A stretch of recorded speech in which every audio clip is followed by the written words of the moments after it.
semua, perkenalkan kami mahasiswa semester 3 di Universitas Timur Fakultas Ilmu Sosial dan Ilmu Politik, Program Studi Ilmu Administrasi Negara, mata kuliah Teori Organisasi, kelompok 3. Kelompok kami beranggotakan 8 orang. Perkenalkan, nama saya Nabila Putri Aulia, NIM 222102118. Nama saya Asmi Yunita Hukmau, NIM 22210041. Nama saya Densiana Mamanu, NIM 22210007. Nama saya Stefanus Aldino Lene, NIM 22210016. Nama saya Isudar Ruspuku, NIM 22210023.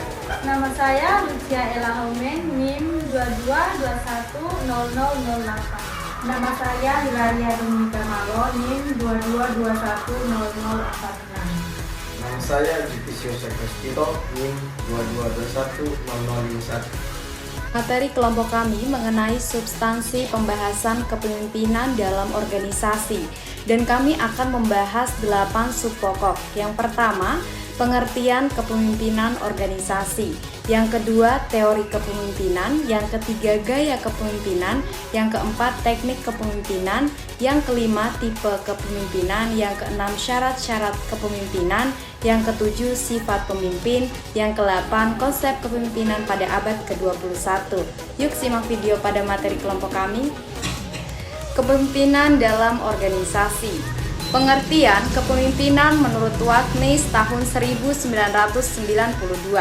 Kepemimpinan berkaitan dengan anggota yang memiliki kekhasan dari suatu kelompok yang dapat dibedakan secara positif dari anggota lainnya, baik dalam perilaku, karakteristik, pribadi, pemikiran, atau struktur kelompok.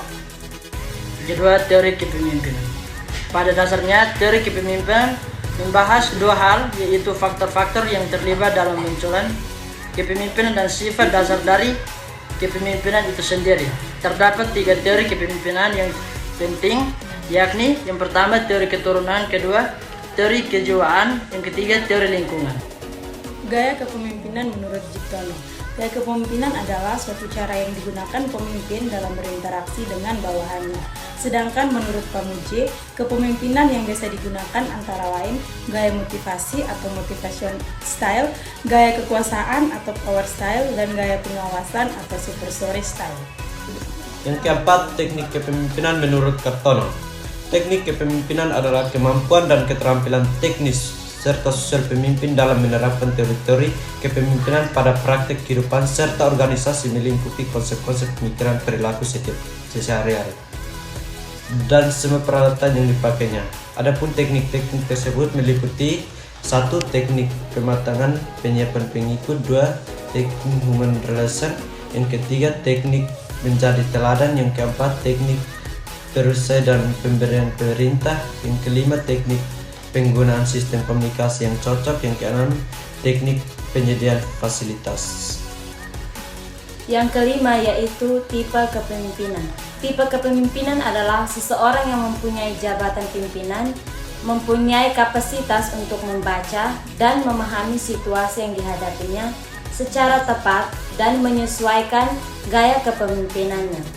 Terdapat 5 tipe kepemimpinan yang diakui keberadaannya, yaitu yang pertama, tipe yang autokratik, yang kedua, tipe yang paternalistik, yang ketiga, tipe yang karismatik, dan yang keempat yaitu tipe yang laissez-faire, dan yang terakhir yaitu tipe yang demokratik. Tipe-tipe kepemimpinan adalah dengan melakukan kategorisasi dari berbagai karakteristik berdasarkan hal-hal, yaitu yang pertama persepsi, yang kedua nilai yang dianut, yang ketiga sikap, yang keempat perilaku, dan yang kelima yaitu gaya kepemimpinan. Yang keenam, syarat-syarat kepemimpinan. Menurut Kartono, syarat-syarat kepemimpinan dikaitkan dengan 3 hal. 1. Kekuasaan, 2. Kewibawaan, 3. Kemampuan. Yang ketujuh yaitu sifat-sifat pemimpin. Menurut Kartini Kartono, sifat-sifat yang harus dimiliki pemimpin antara lain memiliki inteligensi tinggi, mampu memikul tanggung jawab, Tepo Saliro bisa bertindak adil dan jujur, memiliki keterampilan teknis tinggi, dan kepribadian yang seimbang. Yang kedelapan, konsep kepemimpinan abad ke-21. Pada abad ke-21, bangsa Indonesia memerlukan konsep kepemimpinan yang diwarnai oleh sinergi nalar, perenungan realita, dan situasi yang kondusif. Diperlukan sumber daya manusia yang berkualitas sebagai kunci keberhasilan membangun bangsa yang diharapkan. Selain itu, dikenal juga teori klasik tentang konsep kepemimpinan yang dikemukakan oleh Ki Hajar Dewantara. Konsep tersebut adalah sebagai berikut. A. Ing ngarso sung tulodo, artinya ketika berada di depan menjadi teladan. B. Ing madio mangun kurso, artinya ketika ada di tengah mampu membangun semangat. C.